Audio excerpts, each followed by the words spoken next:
series to help everyone learn how to get their files recorded, ID3 tags edited, and up onto the site so that they will replay in the Encore server. This video, video 4, is going to be about how to set up Winamp for broadcasting. Winamp is a very popular program that is used across Parax to be able to encode your show and have a live show on Parax Radio. So I'm going to go through this step by step, starting from the beginning. The first thing you would want to do if you're going to do a Winamp setup for broadcasting is open up an Internet Explorer window, and you're going to go to winamp.com.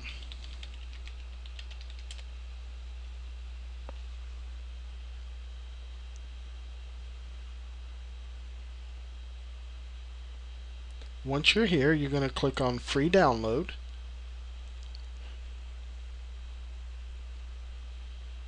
Then you're going to do the full free download here.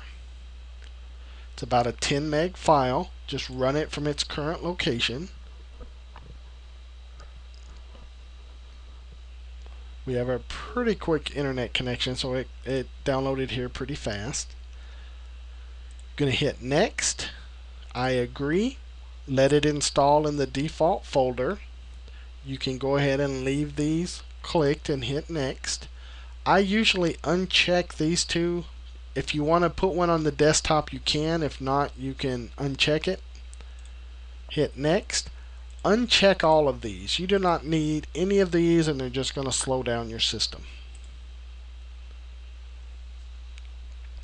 Now it's going to go through and it's going to install Winamp on your system, which is the first of 3 steps that you need to do to be able to broadcast using Winamp.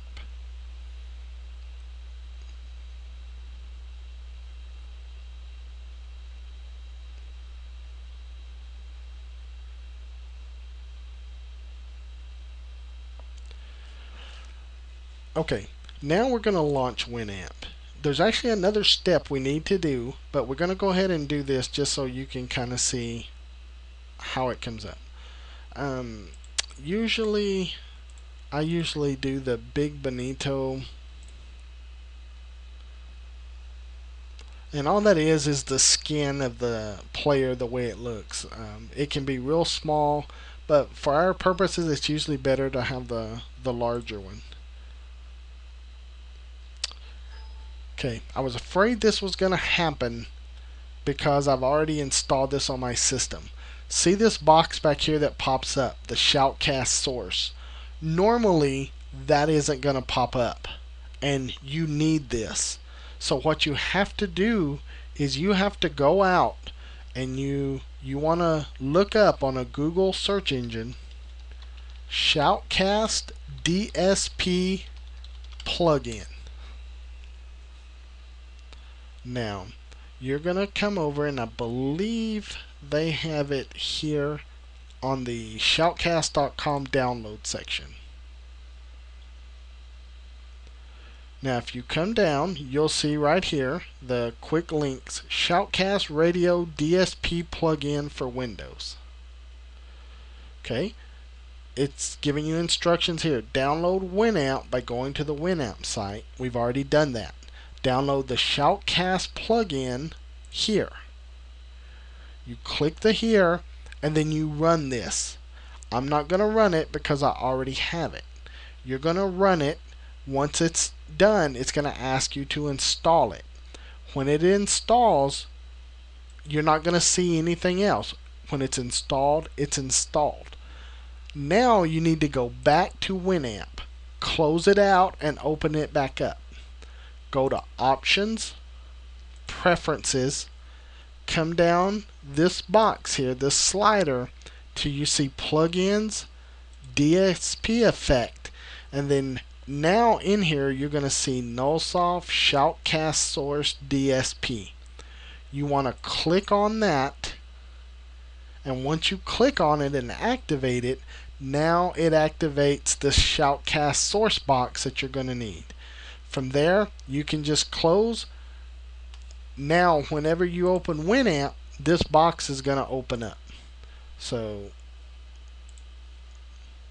whenever you open Winamp, after you've installed that plugin, you're going to get that Shoutcast source box.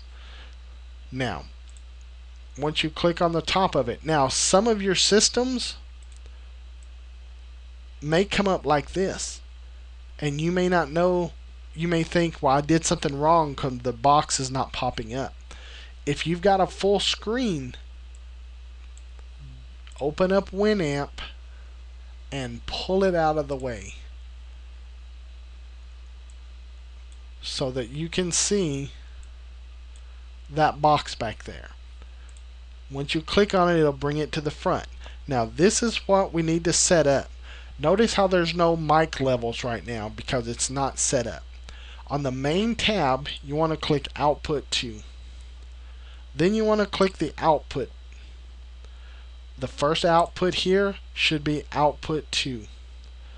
The address for connection is going to be 208.99.70.54. The port is going to be 8120. The password you will have as show host. You enter that in here. Encoder type is 2. Automatic connection should be checked, but change this to 1 second. From here, click on encoder. Encoder 2. Encoder type is MP3. This is very, very important. Usually you set this depending on your connection.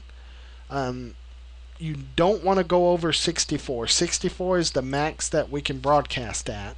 If you've got a real decent upload speed on your internet and a pretty decent speed on your computer, you can do this at 64 stereo. If you start noticing buffering during your shows, you might want to back that down to like 56 or 52 or 48 until you get a nice smooth stream going. Now from here, you click the Input tab. Those of you that are using a What You Hear card, you want to go to Sound Card Input. Notice once I did that, now it is now recognizing my voice. Mic input should be microphone. You are now pretty much ready to go. Now you can go back. Input settings should be 44.1 stereo. It's possible it could be one of these other ones, but usually it comes up as 44.100 stereo. So you're good. Now you go back to output. See this button that says connect. This is the button you're going to push now in order to connect to the server once the server is stopped. Now here's where it comes into a little bit of coordinating. If you have a live show on before you, they have already stopped the server in order to broadcast. So all you need to do is you need to get in the chat room, private message them and say, can you give me a countdown whenever you stop connecting, whenever you stop transmitting? And then they can tell you when they hit disconnect and they'll tell you to go. All you'll need to do is hit connect, and then you'll see this status encoding and the numbers will be climbing because you're now encoding up to the server. Now it's not going to connect right now because there's other shows out there, but if it wasn't, you hit connect after they've disconnected and it's going to start climbing.